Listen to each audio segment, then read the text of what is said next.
Hey, Jake here with Ready to Roll Garage Doors. Wanted to talk a little bit about some features on your Genie garage door opener for when the power goes out, and then getting that opener re-engaged again when the power comes back on and you're ready to resume function with the opener. So if you ever lose power in our home and you no longer get power to the opener itself, you're wondering, how am I going to get my car out? How am I going to get the door to close again? Anything like that, we're going to walk you through that step by step right here, right now.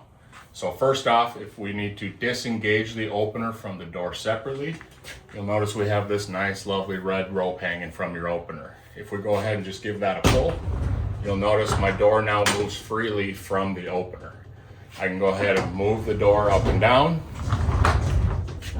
and open and close your door by hand that way. Now, when the power comes back on and it's time to get that trolley re-engaged, you'll notice that there's a little lever here. When I pulled that, it's in the horizontal position, now it's in a vertical position. If it remains in that vertical position, you have your trolley here.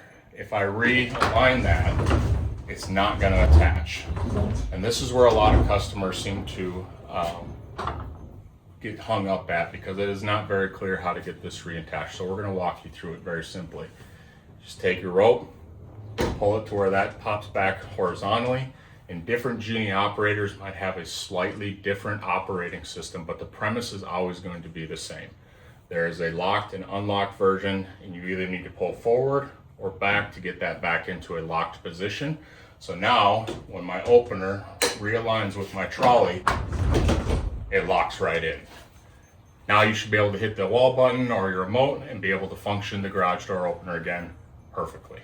So one thing you'll notice when you're trying to re-engage that trolley to that door, you might have your door unattached and it doesn't want to lock in. Even if you get that piece lined up the way it's supposed to, it doesn't want to lock in.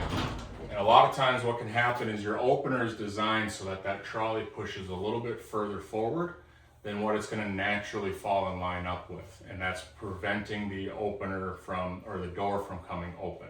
So that trolley might be a little further forward, then you'll get to align with that. So the way to best work that here is go ahead and make sure that that trolley is back into the locked position.